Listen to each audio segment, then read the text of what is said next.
गिबियावनो बयखौबो बड' निउस इउटुब चेनेलनि गोदान खौराङाव बरायबाय। नोंथांमोननि थाखाय बे समाव माखासे खौरां लाबोदों। भिडिअखौ जोबजासे नायलांनो दाबाव आरो चेनेलाव गोदानब्ला अन्नानै साबस्क्राइब खालामना बेल आइकनआ अलाव होनानै ला आरो भिडिअखौ लाइक कमेन्ट शेयार खालामनो गुरै खावलायबाय। दानिया फैदो दिनैनि खौराङाव। गिबि खौराङाव दङ दिनै मुंख्लं सान। रमान हांखोनि थाखाय सोमावसारनानै बर'साफ्रा मुंख्लं जादोंमोन। गसाइगाव जिल्ला बर' थुनलाइ आफादनि दैदेनगिरि आरो सोद्रोमाफ्रा गावसिनि मावख'आव दिनै मुंख्लं सानखौ फालिदों।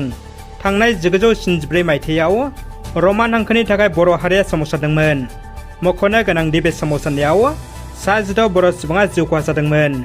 दिनै बै 16 सुबुंनि जिउ खहा जानायाव बे सानखौ मुंख्लं सान फालिदों। जोबोद दुखुनि खौरां, सासे 3 बोसोरनि उन्दै गथ'आ अरजों खामनानै सेवहांगार। बरपेटा जिल्लानि हावलियाव गिख्रंथाव अर खामनाय जाथाय। बे अर खामनाय जाथायजों सासे 3 बोसोरनि उन्दै गथ'आ खामथारजायो। खौरांनि बायदिब्ला गिख्रंथाव अर खामनायजों गंनै न'फ्रा आबुङै सेवहांगार जायो। बे न'आवनो थानाय 3 बोसोरनि उन्दै गथ'आबो खामनानै जिउ खहा जादों। अर खामनायजों फ्राय 5 लाखसो धोन सम्पत्ति खहा जादों होननानै बे समाव मिथिनो मोन्दों। बे अर खामनाय जाथाया मैया बेलासियाव जादोंमोन। मिथिनो मोननाय बायदिब्ला रन्धन गेस सिलिन्डारनिफ्राय ब्रास जानानै बे जाथाया सोमजियो। गेलेमुनि गोनांथार रादाब। भारत फुटबल हानजाया दिनै एशिया कापनि राउन्ड 16नि थाखाय सौदी आरबिया हानजाजों मोगा-मोगि जागोन। दिनै चीन हादराव सौदी आरब आरो भारतनि गेजेराव गोख्रों बादायलायनाय जागोन। मख'नो गोनांदि बे गेलेनाया मोनाबिलिनि 5 रिंगानिफ्राय जागोन आरो बे गेलेनायखौ सनी स्पर्ट्स नेटवर्क जिअ टिभिआव लाइभ नायनो हागोन। सौदी आरबिया फुटबल हानजाया फिफा बुहुम काप 2022खौ देरहासार जानाय आर्जेन्टिना हादरखौ फेजेनदोंमोन। फुटबलनि गोख्रों हादर सौदी आरबिया हानजाजों भारतनि हानजाया मोगा-मोगि जानाया थारैनो भारतआ बेसेबां जुजिनो हागोन बेखौ दिनैनि मेचनि गेजेरजों नुनो मोनगोन। हाग्रामा महिलारनि सायाव गोख्रों अजद गबिन्द बसुमतारीनि। क'क्राझाराव बिटिआरनि डेपुटि चिफ गबिन्द चन्द्र बसुमतारीनि बिबुंथि। हाग्रामा महिलारिया जेब्लाबो राजखान्थिनि सिमां नुबाय थायो। मोगथाङाव मा जागोन बेखौ हाग्रामा महिलारिया साना। हाग्रामा महिलारिया रायजोनि गेजेरावबो थाङा, खालि राजखान्थिनि बाथ्रा सानो, रायजोनि मोजांनि थाखाय साना होनना बुंदों। फैगौ लकसभा बिसायख'थियाव इउपिपिएल बिजेपि जुथायै बादायनो साखाफारासै होननाबो गबिन्द चन्द्र बसुमतारीया बुंदों। मख'नो गोनांदि क'क्राझार सहराव थानाय पन्चायत आरो गामि जौगां बिफाननि मावखुलियाव बिल्डिं लुफुंनो बैसुमथि फुजा होदों बिटिआरनि लेङाइ मावफुं सोद्रोमा गबिन्द चन्द्र बसुमतारीया। चिरां जिल्ला बर' थुनलाइ आफादाबो मुंख्लं सान फालिदों। बर' रावखौ गेवलांहोनो 1974 मायथाइनिफ्राय सोमावसारनानै मुंख्लं जालांनाय बिर जोहोलावफोरखौ मान होनानै गोसोखांनानै दिनै चिरां जिल्ला बर' थुनलाइ आफादा मुंख्लं सान फालियो चिरांनि बिरहांगाव बडलेण्ड दरबाराव, जेराव आफादनि फिरबिलाखौ बिरहोयो चिरां जिल्ला बर' थुनलाइ आफादनि आफादगिरि नगेन्द्र नार्जारिया आरो मुंख्लंफोरनो एमएलए जयन्त बसुमतारीजों लोगोसे नेहाथारि सायखं बसुमतारीया बिबार बावजेननायनि उनाव गोबां सुबुंफ्रा बिबार बावो। दिनैनि मुंख्लं सानखौ लोब्बा लाखिनानै खन्थाइ आवरायनाय, सावरायमेल आरो उन्दै गथ'फोरनिबो सावगारि आखिनाय बादायलायनाय हाबाफारिबो लानाय जायो।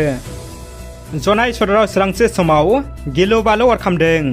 जनायनि सानफ्रोमबोनि हाथायाव गिलु बालु अर खामदों। गिलु बालु अर खामनायाव फ्राय गंस्नि गला न'फ्रा गासैबो खामजोबदों। मिथिनो मोननाय बायदिब्ला जनाय सदराव सोरांसे समाव जनायनि सानफ्रोमबोनि हाथाय जिरायग्रायाव दिनै फ्राय 2:30 रिंगायाव गिलु बालु अर खामो। अर खामनायाव गंनै गेलामाल, गंसे मबाइल गलाजों लोगोसे फ्राय गंस्नि गला न'फ्रा आबुङै खामग्लिजोबो। फारसेथिं जनायनि गंथाम अर खोमोरग्रा आरो साखाथिनि रायजो अरुणाचलनि रुकसिन पासिघाटनिफ्राय गंनै अर खोमोरग्राजों अर खोमोरदोंब्लाबो गंस्नि गला न'फ्रा आबुङै खामग्लिजोबो। नाथाय खाथियाव थानाय गुबुन माखासे गला न'फोरखौ अर खोमोरग्रा हान्जाया रैखाथि होनो हादों होननानै बे समाव मिथिनो मोननाय जादों। जनाय सदराव गिलु बालु अर खामनाया माबोरै खामदों बिनि जाहोनखौ मिथिनो मोननाय जायाखै। जोबोद गोजोनथाव खौरां, माजबाद खियाजुलि गामिखौ आदर्श गामिनि महरै सायख'दों। अदालगुरि जिल्ला माजबाद ब्लकनि सिङाव थानाय खियाजुलि गामिखौ ICAR central institute of temperate हर्टिकालचारनि दैदेननायाव ministry of agriculture and farmers welfare गभ इन्डियानिफ्राय मडेल भिलेज हिसाबै सायख'नानै लादों।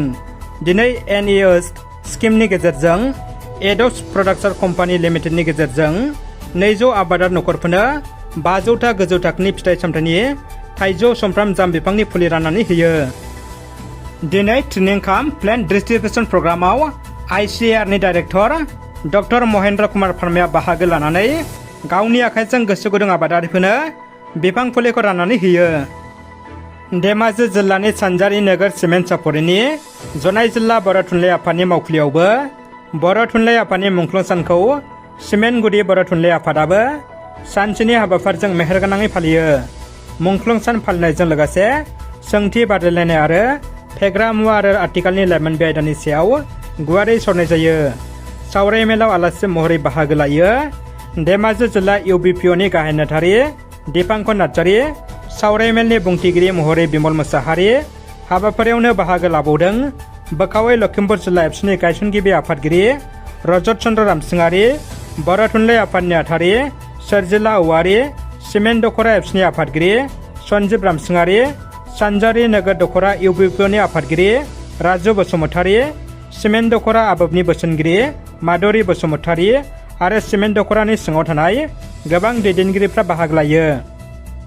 बिटिआरआव टेट पास जानायफोरखौ दासिमबो फोरोंगिरिया थिसनाखै। बेनिखायनो क'क्राझाराव 30 सेप्तेम्बराव टेट क्वालिफाइड बिजाथिफ्रा गोख्रों उथ्रिसारनाय हाबाफारि लादों। गासैबो टेट उथ्रिसारनाय बिजाथिफोरखौ बाहागो लानानै हाबाफारिखौ जाफुंसार होनो खावलायदों गौतुमनिफ्राय। बाक्सा जिल्लानि सिमला पुलिस थानानि सिङाव थानाय लावखाथा गामिनिफ्राय दिलीप ब्रह्म मुंनि सासे बर' सुबुङा गोबां बोसोर सिगांनिफ्रायनो गुवाहाटी नोगोरमानि सांसारि सहरनि साखाथियाव थानाय दुरा कहरा मुंनि जायगायाव फैनानै 1 नं बाजै हटेल मुंनि हटेल होनानै फालांगि मावफैदोंमोन। बिथांनि फालांगि होनाया गोबां बोसोर जाबाय आरो गोबां रायजोजों अनसायजाबोदों। बे 1 नं बाजै हटेलाव सिगां समाव गोबां सुबुंफोरनि खनसेयैनो ओंखाम ओंख्रि जानो हानाय सुबिदा गैयामोन। नाथाय आथिखालाव खनसेयैनो बे हटेलाव 400 सुबुंफ्रा जामुं जानो हायो। बेजों लोगोसे आथिखालाव दिलीप ब्रह्म बिथाङा गोबां सुबुंफोरनि हान्थिनो हायै हरनि समाव जिरायनो लुबैनाय हर थानो हानाय खाबुखौबो खालामनानै होबाय। बे 1 नं बाजै हटेलाव गोग्गो जामुं मोनजानो हायो। फुंनि समावबो गोथाङै लाबोनाय ना, अमा बेदर, दाउ बेदर, हांसो, खुसिया, मागुर आरो बायदि बायदि रोखोमनि गोबां जामुं मोनजानो हायो। मख'नो गोनांदि आथिखालाव रायजोनि आलांगा सुबिदा बायदियै बिथां दिलीप ब्रह्मआ 200 जनसो जानो हानाय फास्टफुडनि रेस्टुरेन्ट खुलिनाय खोथाखौबो खौरांगिरिनि गेजेरजों फोरमायदों। बेवहाय मोननो हानाय मुंदांखा जामुंफ्रा फारियै मम', चाउमिन, रल, रसि, मिक्स जुइस, बर'था, रुटि आरो बायदि रोखोमनि साहा लोगोसे मोन 60सो बायदि बायदि रोखोमनि गोग्गो जामुं जानो हायो एबा मोनजानो हायो होननानै मिथिनो मोन्दों। दानिया फैदो जोबथा खौराङाव। खाग्राबारि दहलाहाबि गामियाव गिथावनायै कारेन्ट बोनानै लानांदों। टंला कारेन्ट बिफाना जेबो खोमासुवाखै दहलाहाबि रायजोनि आर'ज गाबनायखौ। गामियानो गोबां रां खरसा खालामना औवानि खुन्थाजों न'सिम बोनानै लानांदों। कारेन्ट बिल दानफ्रोमबो होबोदोंब्लाबो खुन्थानि थाखाय जेबो राहा लायाखै टंला कारेन्ट बिफाना। जायगानि MLA थामहिनबा आसाम आयेन आफादनि बुंथिगिरि बिस्रि दैमारिखौ राहा खालामना होनो खुथारै खावलायदों रायजोफ्रा।